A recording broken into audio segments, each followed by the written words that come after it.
तो बच्चों एक बार फिर से रार ऑनलाइन क्लासेस में आपका स्वागत है।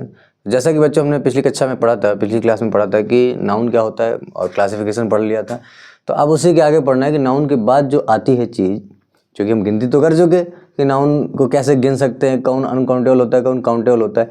उन्हीं गिनती को हम प्रदर्शित करते हैं नाउन की भाषा में नंबर के रूप में, जिन्हें बच्चों हिंदी में क्या बोलते हैं, वचन बोलते हैं। तो बच्चों ध्यान रखना, there are two kinds of number, यानी दो प्रकार के नंबर होते हैं, वचन होते हैं। आपने हिंदी में पढ़ा होगा, संस्कृत में पढ़ा होगा, तीन प्रकार के, एक वचन, द्विवचन, बहुवचन। लेकिन अंग्रेजी में जो होते हैं वो दो प्रकार के होते हैं, एक वचन और बहुवचन, यानी सिंगुलर नंबर और प्लूरल नंबर। क्लियर बच्चों? आप थोड़ा समझ लेते हैं कि a noun that denotes one person और थिंग, वह संज्ञा जो एक व्यक्ति या वस्तु को प्रदर्शित करती है वो सिंगुलर नंबर कहलाती है। दूसरा क्या, noun that denotes more than one person और थिंग, यानी ऐसी संज्ञा जो एक से ज़्यादा लोगों को या एक से ज़्यादा वस्तुओं को प्रदर्शित करे, समझाए या बताए, वो हमारी होती है बच्चों प्लूरल नंबर। क्लियर? जैसे एक एग्जांपल है बॉय, तो बॉय मीन्स बच्चों क्या होता है, लड़का।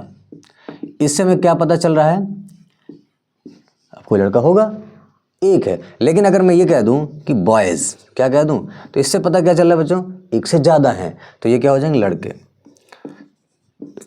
तो ध्यान रखना है बच्चों कि बॉय हमारे लिए क्या होगा, सिंगुलर होगा। क्या होगा, सिंगुलर होगा, यानी एक वचन होगा। अब बच्चों बॉयज़ क्या हो जाएगा, प्लूरल हो जाएगा। क्या हो जाएगा, प्लूरल, यानी कि बहुवचन हो जाएगा। तो क्लियर हो बच्चा कि वचन क्या होते हैं, वचन कितने प्रकार के होते हैं, ठीक है। और ध्यान रखना है, अब इसके बाद हम जो पढ़ने वाले हैं वो नियम पढ़ेंगे, ठीक है, जिसे हम अगली कक्षा में मिलेंगे। फिलहाल इतना जान लीजिए कि नंबर क्या होता है, कितने प्रकार के होते हैं, इसकी डेफिनेशन क्या होती है, ठीक बच्चों। फिर अगली क्लास में मिलते हैं, तब तक के लिए जय हिंद।